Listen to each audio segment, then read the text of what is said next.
Pessoal, tudo bem com vocês? Bom, eu sou a Heloísa Cruz, a nova professora de vocês, e juntos vamos iniciar a disciplina de enfermagem em neurologia, tá? Antes da gente começar a falar da fisiopatologia das doenças, né, como elas se comportam no organismo, quais são os seus sinais e sintomas, antes disso, eu preciso passar um conceito muito importante a vocês, tá?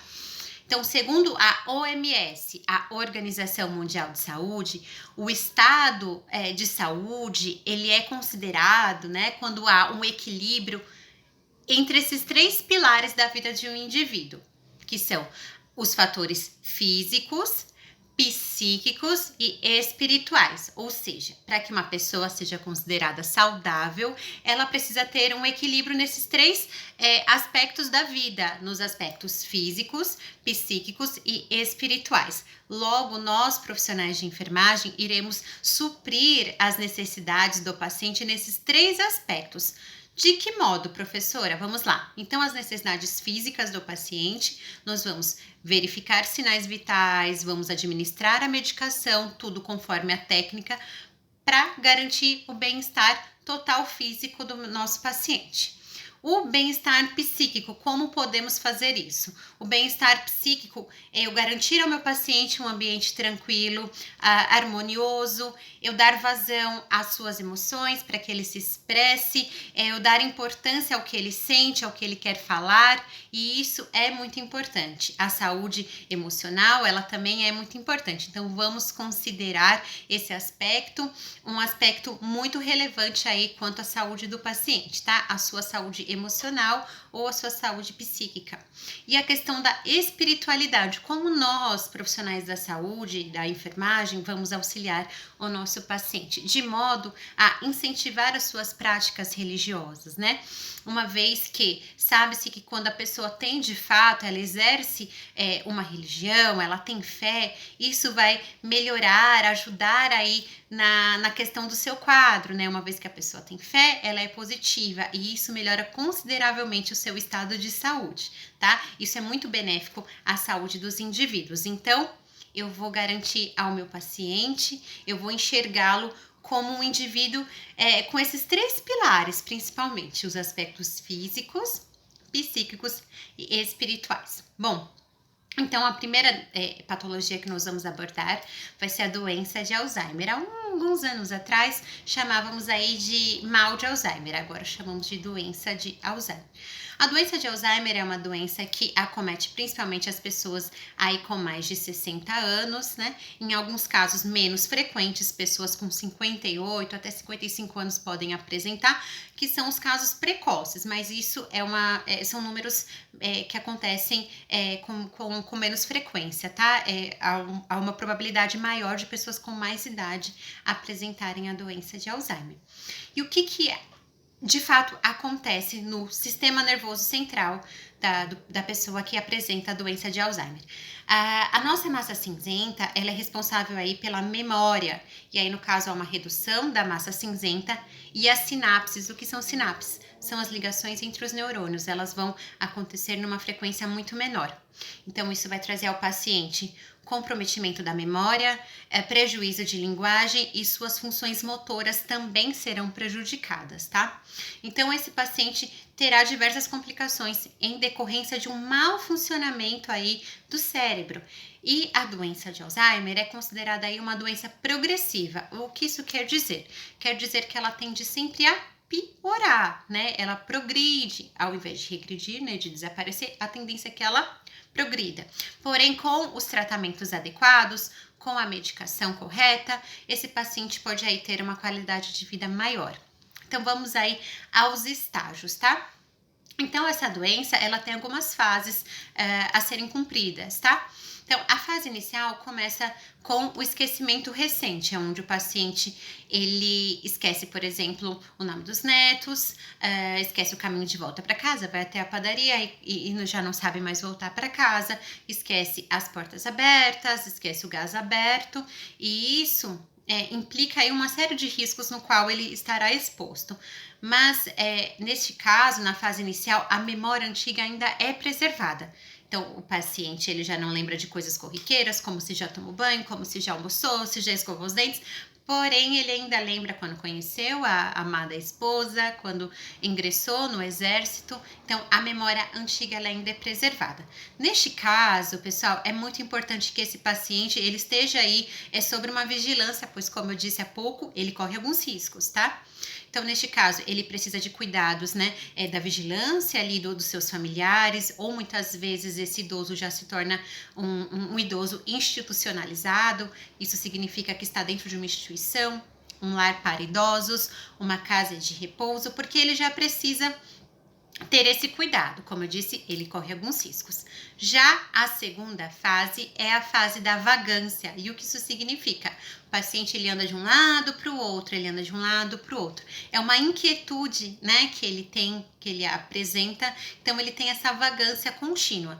É muito importante nessa fase que a pessoa que presta o cuidado a este paciente atentar-se quanto à segurança do ambiente, tá? Ambiente precisa estar devidamente iluminado, não ter objetos que possam representar o risco, principalmente para a queda desse paciente, tá? Proporcionar um ambiente calmo, porque muitas vezes esse paciente ele está num estágio de estresse tão grande, numa inquietude tão grande, e esse deambular constante da vagância é uma tentativa de diminuir um pouco essa tensão. Então, nós precisamos promover um ambiente tranquilo, saudável e harmônico ao paciente nesse segundo estágio. Tá? Então, essa inquietação, ela deve ser contida aí com conversas, esse paciente precisa ser devidamente acalmado para que esses episódios aí, eles diminuam, tá? E neste caso, a comunicação do paciente, ele já começa a ficar um pouco prejudicada. Então, é uma fase um pouco complexa aí já da doença de Alzheimer. Já no terceiro estágio é quando o nosso paciente ele já começa a ter infecções recorrentes, né? Como ele já é um paciente que já não consegue mais realizar o controle dos esfíncteres, né? Já não consegue mais segurar o xixi, as fezes, então ele já vai para o uso das fraldas plásticas. Isso vai implicar infecções recorrentes, né? Principalmente infecção urinária, é onde esse paciente começa a ficar muito agitado, pode ter alucinação, né? Pode ver coisas, pode ouvir coisas, pode ter delírios, pensamentos que não condizem com a realidade, e na verdade são todos sintomas decorrentes aí de quadros infecciosos, porque ele não vai saber verbalizar, ele não vai saber falar, olha, me dói a perna, me dói aqui a barriga. Então, nós precisamos estarmos atentos aí a todos os sinais que esse paciente pode, de repente, nos dar. Como, por exemplo, o odor da urina, o aspecto da urina, se ele está com dificuldade de deambular. Então, é uma fase complexa, ele apresenta infecções, principalmente a de urina, é muito frequente. Ele pode apresentar problemas respiratórios, a deambulação desse paciente já fica prejudicada, tá? A deglutição dele, a mastigação também fica prejudicada, é onde esse paciente provavelmente ou vai para um alimento totalmente pastoso, ou já é um paciente que já vai precisar usar a sonda já de alimentação. Então, é um paciente que já começa a ter diversas mudanças aí no seu estilo de vida. Já no último estágio do Alzheimer é quando esse paciente torna-se praticamente acamado, né? E é onde acontece a atrofia total dos membros, onde ele já não consegue mais executar a mastigação, onde muitas vezes ele não tem nem abertura ocular e onde ele vai precisar de nós, da enfermagem, para cuidados integrais, tá? Como banho, administração de medicação. Medicação faremos provavelmente aí via sonda, tá? Mudança de decúbito. E precisará de nós para todos os cuidados, pois é um paciente que vai ficar praticamente ali acamado e vai precisar da gente para que nós possamos garantir a ele uma qualidade de vida maior, tá? Então, pessoal, nós precisamos nos atentar aí a esses sinais que o paciente pode apresentar logo de início, porque quanto antes houver uma intervenção médica, com menos agressividade esses episódios, essas fases, elas vão avançar. Os tratamentos, o tratamento é feito à base de medicações, né, que vão tentar diminuir que essas fases elas avancem e trazer qualidade de vida ao paciente, através de terapias específicas, né, temos aí a terapia ocupacional, temos a musicoterapia, que são terapias que tendem a melhorar a qualidade e trazer a qualidade de vida ao paciente através de músicas que remetam ali ao passado, principalmente quando o paciente ele tem a sua memória antiga preservada, ou então através de atividades, de desenhos nos quais eles possam esboçar as suas emoções. Mas algo que é muito importante eu falar para vocês é que mesmo que haja esse comprometimento neurológico do nosso paciente aqui na doença de Alzheimer, eu tenho que pensar o seguinte: eu nunca vou poder saber o que o outro entende do meio, né? Muitas vezes ele não consegue se expressar, muitas vezes parece que as ideias dele são totalmente desconexas, mas ele percebe tudo o que acontece, tá? Até mesmo porque, pessoal, a audição é o nosso último recurso a se esvair, a ir embora. Então, eu sempre tenho que eu abordar esse paciente, por exemplo, você vai trocar a fralda, você vai despir o paciente, tirar a roupa para dar banho. Então, sempre peça com licença a esse paciente, sempre se apresente, porque a audição dele provavelmente se mantém, né? Então, para que a gente não traga nenhum sentimento assim de invasão, para que a gente mantenha sempre a nossa ética profissional, é sempre muito importante que nós tenhamos esse tipo de comportamento, né? A humanização a esses pacientes é muito importante. E sobre os fatores de risco da doença de Alzheimer. Os fatores de risco, gente, não se tem uma única causa, mas podemos aí falar sobre os fatores hereditários. Então, quem tem pessoas na família que apresentam esse quadro, tem possibilidades maiores, tá? Então, os fatores hereditários são importantes. Os fatores sociais, o que isso significa?